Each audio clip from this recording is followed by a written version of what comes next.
이 세상에서 가장 신비스러운 것이 하나 있다면 생명입니다. 생명은 참 신비스럽습니다. 성경은 생명의 책이라고 소개합니다. 창세기부터 계시록에 이르기까지 흐르는 하나의 강은 생명수 강입니다. 성경에 생명나무가 있습니다.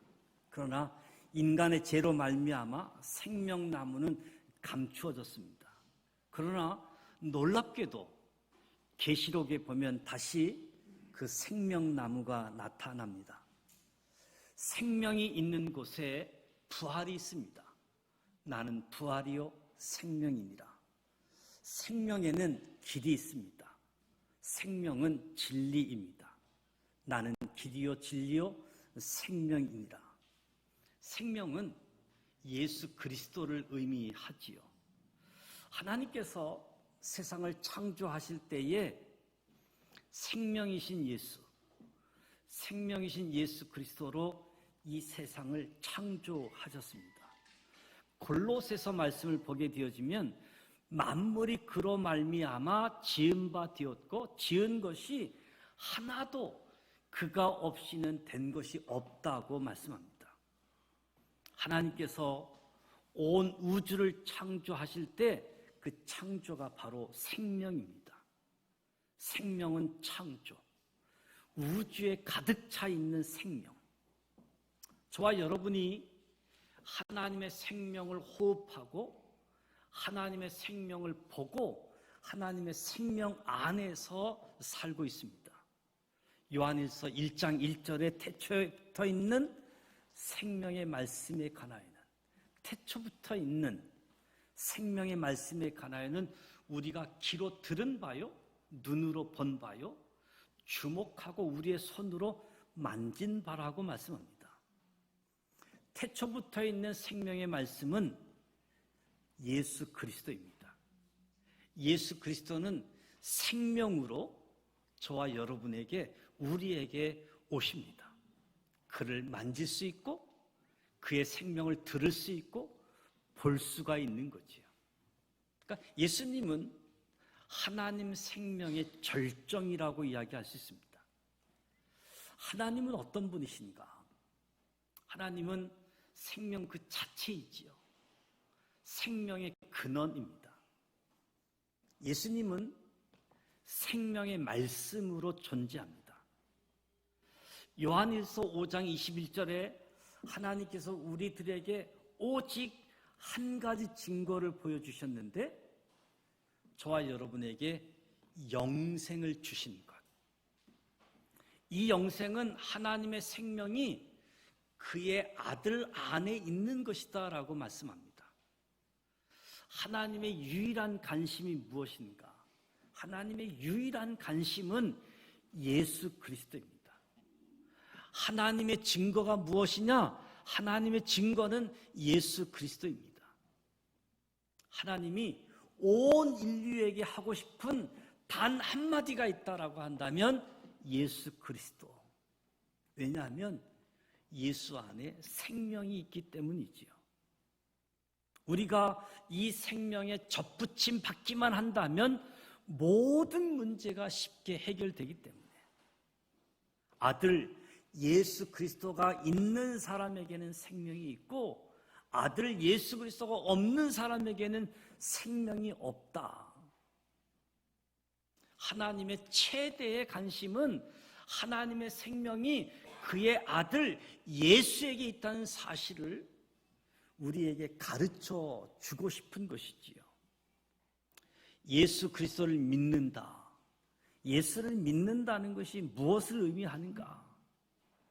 바로 하나님의 생명이 내게 붙여졌다라는 사실을 믿는 것을 이야기하는 거지요. 예수 생명. 예수는 도덕적 스승이 아니고 윤리적 교리이거나 어떤 종교적 성취가 아니라 많은 사람들이 교회에 나와 예수 믿으면 착한 사람이 되고 좋은 사람이 되기 때문에 예수 믿으면 종교적으로 의로워지기 때문에 예수 믿는다는 사람들이 있습니다. 그러나 예수가 생명이라는 사실을 알게 되어지면 예수를 도덕적 선생, 성자로 보는 사람은 없습니다. 하나님의 생명이 우리 안에 들어오게 되어지면 허물과 죄로 죽었던 우리를 다시 살려주시고 본질적으로 변화시켜 주십니다. 생명은 죽은 자를 살립니다. 생명은 본질을 변화시키십니다. 옛사람을 벗어버리기 시작하는 거지요. 누구든지 그리스도 안에 있으면 새로운 피조물이라. 이전 것은 지나갔으니 보라 새 것이 되었도다 선언하고 있습니다. 하나님의 아들의 이름을 믿는 너희에게 이것을 쓴 것은 너희로 하여금 너희에게 영생이 있음을 알게 하려 합니다. 성경이 기록한 목적입니다. 우리가 잘 알고 있는 요한복음 3장 16절 말씀, 이 말씀을 성경의 요약이라고도 하고 작은 성경책이라고도 하지요. 하나님이 세상을 이처럼 사랑하사 독생자를 주셨으니 이는 저를 믿는 자마다 멸망치 않고 영생을 얻게 하려 하심이라. 성경의 유일한 메시지는 저와 여러분에게 영생을 주는 겁니다. 우리에게 다른 것을 가르쳐 주지 않고 저와 여러분의 영생이 있다. 예수 그리스도로 말미암아 우리를 멸망치 않고 영생을 얻게 하려 하는 것이 성경의 중심 내용이지요. 예수 믿으면 영생을 얻습니다. 그러면 예수 믿고 있는 우리 안에 두 종류가 있는 거지요. 두 종류. 영생이 있음을 확인하며 신앙생활하는 사람이 있는가 하면 영생이 있음을 확인하지 못하고 사는 신앙인이 있는 거예요. 영생이 있음을 확인한 사람, 영생이 있음을 확인하지 못한 두 종류의 사람이 있다는 거지요. 그냥 교회에 다니는 겁니다. 교회 안 나가면 불안하니까, 혹시 사고가 날지 모르니까, 교회 안 나가면 오늘 장사가 잘 안 될 줄 모르니까, 그래서 교회 오는, 습관 따라 교회 오는 사람이 있습니다. 교회 오면 안 가는 것보다 좋으니까, 교회 오면 사람 만나서 좋고 먹을 것이 있어 좋고, 이런 분들은 교회에 왔지만 자기 안에 영원한 생명이 있음을 알지 못하는 겁니다. 이런 사람은 불행한 사람이라고 할 수 있겠지요. 예수 그리스도의 이름을 믿는 자에게 성경을 기록한 것은 너희 안에 영생이 있음을 알게 하려 합니다. 여러분 안에 영생이 있습니까? 여러분 안에 영생이 있음을 확신하십니까? 그렇습니다. 저와 여러분 안에 영원한 생명이 있습니다. 이 생명이 있으면 어떤 일이 생깁니까? 생명이 있으면 죽음이 없어집니다. 죄가 없어집니다. 마귀가 없어집니다. 놀라운 사실은 예수 믿는 사람인데도 안 믿는 사람처럼 걱정하고 절망하고 병들고 죽음의 그림자 앞에서 방황하면서 살아갑니다. 왜 예수 안 믿는 세상 사람처럼 사는가? 영생이 있는데 내 안에 영생이 있는 것을 확인하지 않기 때문에 예수 믿으면서도 세상 사람처럼 산다는 거지요. 영생이 있음을 확인해 보십시오. 교회에서 구원의 확신을 강조하는 이유가 있습니다. 어떤 분은 그거 다 아는데 왜 또 이야기하고 또 이야기합니까? 아는 것 같은데 몰라서 그렇습니다. 구원의核心부터, 기초부터 다시 배워야 되는 거지요. 왜 전도가 안 되는지 아십니까? 내 안에 영원한 생명이 있음을 확인하지 않기 때문에 그렇습니다. 저와 여러분에게는 전도할 능력이 너무너무 많습니다. 그런데 이 능력을 쓰지 않는 거지요. 저와 여러분은 사랑할 능력이 있는 사람들입니다. 죄와 싸워 이길 능력이 저와 여러분에게 있습니다. 유감스럽게도 이 능력을 사용하지 않을 뿐인 거지요. 하나님은 위대하십니다. 하나님은 무한하십니다. 하나님은 사랑이라고 말씀하십니다. 예수 그리스도 안에 있는 영생을 깨닫는 순간 우리 그리스도에 있는 능력의 사람으로 변합니다. 신비한 사람으로 변합니다. 예수님의 생명을 소유한 사람은 어떤 믿음을 갖게 되는가? 13절 14절에 그를 향하여 우리의 가진 바 담대한 것이 이것이니 그의 뜻대로 무엇을 구하면 들으심이라. 우리가 무엇이든지 구하는 바를 들으시는 줄을 안즉 우리가 그에게 구원 그것을 얻은 줄을 또한 아느니라. 예수의 생명이 있음을 확인한 사람, 내 안에 영원한 생명이 있음을 확인하는 사람은 기도하는 믿음을 가지게 되어진다. 기도하는 믿음. 하나님께 기도할 수 있는 특권이 있습니다. 기도를 아무나 하는 것 같지만 아무나 기도하지 않습니다. 영생을 소유한 자만이 기도할 수 있습니다. 이제 내 안에 있는 생명이 하나님의 생명과 만나는 것이 기도이지요. 하나님의 생명을 받은 사람은 생명과 생명이 주고받는 관계에 있어서 놀라운 변화가 일어나게 되어 있습니다.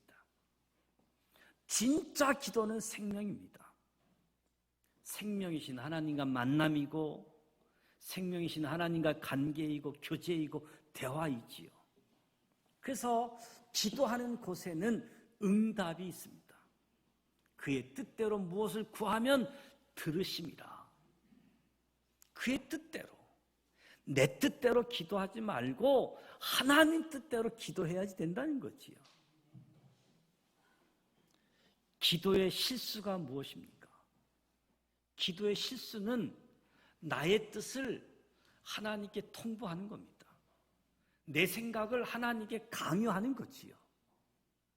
들어주세요. 내 뜻을 이루어주세요.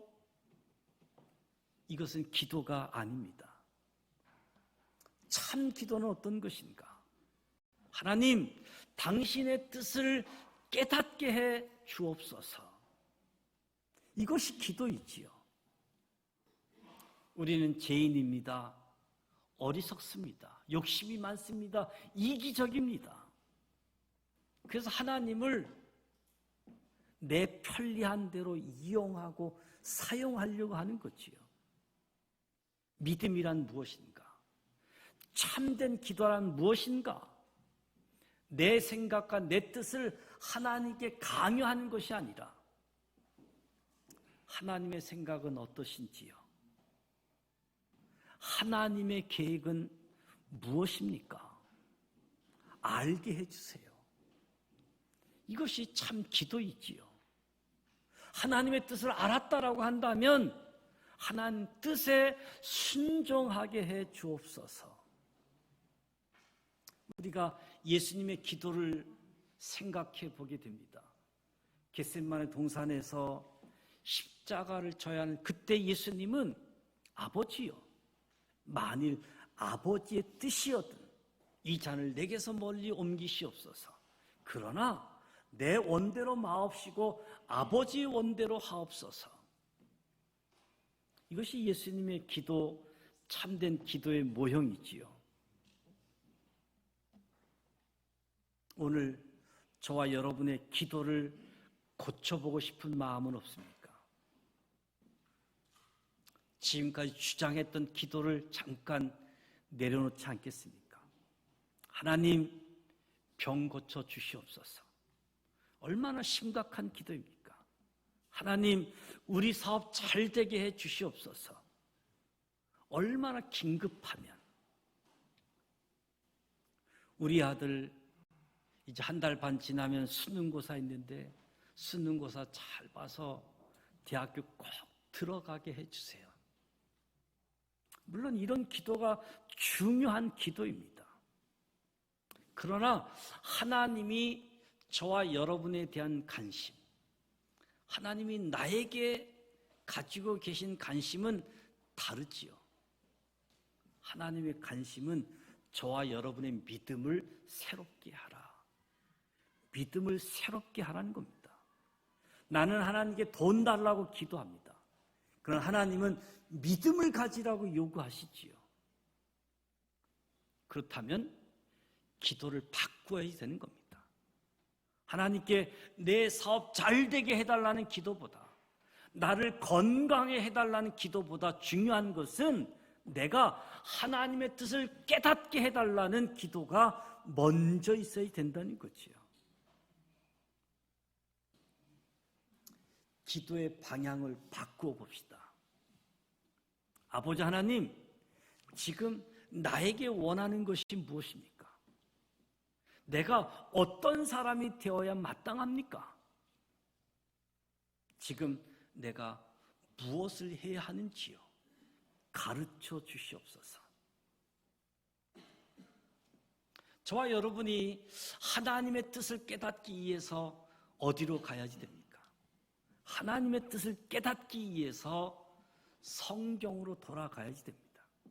성경을 읽으셔야지 됩니다. 그래야만 하나님이 우리를 향한, 나를 향한 하나님의 뜻을 알게 되어지는 거지요. 하나님의 뜻에 합당한 기도는 반드시 이루어집니다. 틀림없이 이루어집니다. 하나님에게는 불가능이 없습니다. 하나님께도 어려운 것이 있지요. 자기 아들 예수를 십자가에 못 박아 죽이게 하는 일, 하나님께도 어려운 일이지요. 자기 아들을 아끼지 아니하시고 우리 모든 사람을 위하여 내어주신 이가 어찌 그 아들과 함께 모든 것을 우리에게 은사로 주시지 아니하겠느냐. 여러분 믿으시길 바랍니다. 하나님의 뜻대로 정말 기도하기 시작하면 기적이 일어납니다. 반드시 응답됨을 믿으십시오. 문제는 우리가 하나님의 뜻대로 제대로 기도하지 않는 데 있는 거지요. 하나님이 원하시는 방향으로 기도하기만 하면 믿음은 바라는 것들의 실상이요 보이지 않는 것의 증거다. 하나님은 인색하거나 주저하시는 분이 아닙니다. 하나님의 뜻이라면 끝까지 믿고 기다리고 나아가십시오. 하나님의 약속은 반드시 이루어지기 때문입니다. 하나님의 아들 예수 그리스도의 이름을 믿습니까? 그러면 내 안에 생명이 있음을 깨닫게 될 겁니다. 생명이 있음을 확인하십시오. 이 생명이 우리의 생애에 기적을 일으키게 될 겁니다. 하나님의 생명을 확인하고 기도하십시오. 기도하되 하나님 뜻을 따라 기도하십시오. 하나님이 원하시는 방향으로 기도하십시오. 그리고 하나님 뜻대로 기도하셨습니까? 그러면 확신을 갖길 바랍니다. 반드시 이루어지기 때문에 우리가 그에게 구한 것을 얻은 줄을 아느니라. 아버지가 들어주신다는 확신, 이것이 믿음이지요. 오늘 교회는, 오늘 믿음의 사람들에게는 이 확신이 필요합니다. 이 확신 속에서 교회가, 그리스도인들이 기적과 부흥을 경험하게 되어질 겁니다. 확신이라고 하는 것은 미래를 현재로 당겨 맛보는 축복이지요. 미래를 현재로 당겨 맛보는 축복, 확신. 미래의 사건이 믿음의 기도로 말미암아 응답으로 이미 왔다. 확신입니다. 여러분이 죽으면 부활합니까? 여러분이 죽으면 천국 갑니까? 천국에서 영원한 생명을 누리십니까? 우리 모두 가보지 않았지만 우리 모두는 그것을 알고 있잖아요. 그것이 확신이고 믿음입니다. 사랑이 미움을 이길 것을 믿습니까? 사랑이 미움을 이긴다. 믿으셔야 됩니다. 정의가 불의를 이길 것을 믿습니까? 이것도 믿으셔야 됩니다. 믿는 사람의 시각과 믿지 않는 사람의 시각은 다릅니다. 저와 여러분에게 예수 그리스도가 있습니다. 지금은 고통스럽고 어려움이 있을지라도 이것이 결론이 아니라는 겁니다. 이런 과정을 통해서 정의가 승리할 것이고 하나님이 승리할 것이고 믿음이 승리하게 될 겁니다. 저와 여러분이 하나님의 뜻인 줄을 알았다면, 하나님 뜻이기 때문에 기도했다면 그것을 이루실 것이라는 확신을 지금 현재 가져야 된다는 거지요. 이 믿음의 현재를 사는 사람이 신앙인입니다. 사도 바울은 로마서에서 누가 우리를 그리스도의 사랑에서 끊으리요? 이 모든 일에 우리를 사랑하신 이로 말미암아 우리가 넉넉히 이기느니라. 시편 23편에 원수의 목전에서 내게 상을 베푸시고 내게 기름을 부으시니 내 잔이 넘치나이다. 믿음의 현재를 사는 저와 여러분이 넉넉히 이기시길 바랍니다. 우리의 잔이 넘치시길 축복합니다. 우리 모두 이 믿음을 가져야 됩니다. 예수의 생명을 소유한 사람들이기 때문에. 신앙생활에서 가장 중요한 것은 예수 믿고 구원받는 거지요. 구원받은 사람은 내가 구원받았다라는 확신을 갖는 것. 신앙생활에서 너무너무 중요한 거지요. 구원의 확신을 가진 사람들은 기도하는 사람들입니다. 기도하는 특권이 있습니다. 하나님의 뜻대로 기도하는 사람. 기도하면 반드시 응답이 주어진다. 저와 여러분은 주님의 승리 안에 거하는 사람들입니다. 우리 안에 생명이 있음을 확인할 수 있기를 바랍니다. 성경책은 저와 여러분 안에, 우리의 믿음 안에 생명이 있음을 알게 하기 위해서. 오늘 예배 마치고 나가실 때 돈을 확인하지 마시고 여러분이 가지고 있는 생명을 확인하십시오. 통장 계좌번호 확인하지 마시고 하나님의 생명이 내 안에 있음을 확인하시고 이 생명을 비추시길 바랍니다. 예수의 생명을 절망에다 비추시고 미움에다 비추시고 우리의 생명을 비추게 되어질 때 그리스도의 승리가 우리와 함께 있게 되어지는 것을 보게 되어질 겁니다. 구원과 구원의 확신, 간구와 기도 응답의 확신, 우리 신앙생활에 있어서 아주 기초적인 것이고 실생활에 너무너무 중요한 적용해야 될 부분들인데 저와 여러분 안에 예수 믿었고 하나님의 생명이 내 안에 있고 기도할 수 있는 특권이 주어졌고 하나님이 응답하신다. 이것만 붙잡아도 오늘 우리의 삶의 자리에 놀라운 신비스러운 하나님의 역사가 나타나고 경험되어지고 살아계신 하나님이 증거되어질 겁니다. 이런 은총이 저와 여러분에게 펼쳐지기를 축복합니다.